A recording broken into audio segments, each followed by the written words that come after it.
Hey everyone, last time I posted a video on pruning tomato plants. So in that video I showed you how to properly remove suckers and what the difference between a determinate and an indeterminate tomato plant, and when you would want to keep the suckers on the plant for the determinate tomatoes and when you'd want to remove them for the indeterminate. And for that video, it's posted above. Just click on that link if you want to see more on that video and get more information.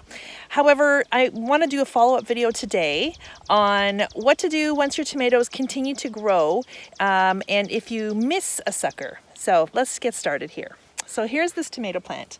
This is a fairly large one, and I don't remember the variety actually because it looks like the tag has been removed, but hopefully you can see this.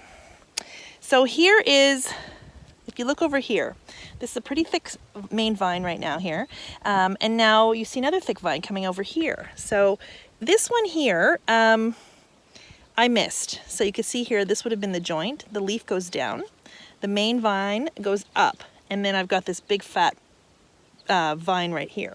So I missed that one, and the option is I could if I want to. So this is a personal preference now.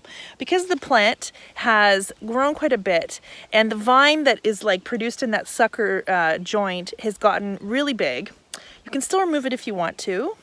Even though it's now advanced, so I have done that depending on the size of the plant. So sometimes plants get really, really big and you miss them. Like, it's very easy to miss them because sometimes it happens overnight, like just suddenly, you know, you had a good rain, you didn't go outside for a couple days, you didn't take a good look, suddenly they've grown like crazy and you see these like really thick vines, which are suckers that have grown inside that joint, right in the center of that.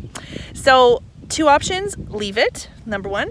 So in this case, because the plant itself isn't very big, and I have removed all the lower leaves here, and you can see here how it's not a lot of action on this plant. So what I'm going to do is, because it's not a very large plant, I'm going to leave this one here. I've decided I'm going to leave it, and I'm just going to keep this one in its place, because when I follow it up all the way to the top, you can see there's already flowers. So I'm just gonna leave it.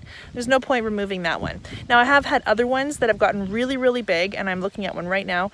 And in that case, if they get really big and the vines, you know, are coming down and it's really hard to manage, definitely remove those suckers. It's not too late to do so. You can definitely cut them out and the plant will be just fine. It'll just keep growing. So I did that along many of them here, but this one here I'm gonna leave. So that's your choice. If you wanna do that, definitely. If it's not a very big plant and you know you've cleaned it up fairly nicely and there's just one big fat vine coming out of that you know, right in the joint of the main vine and the leaf, just leave it, and just as long as you can tie that one up as it's growing, you should be just fine. Okay, that's my tip for today. Thanks for watching. If you like my video, please click the like button and be sure to subscribe and click the notification bell to be notified of any upcoming videos. Look forward to talking to you all again soon. Happy gardening, everyone. Bye for now.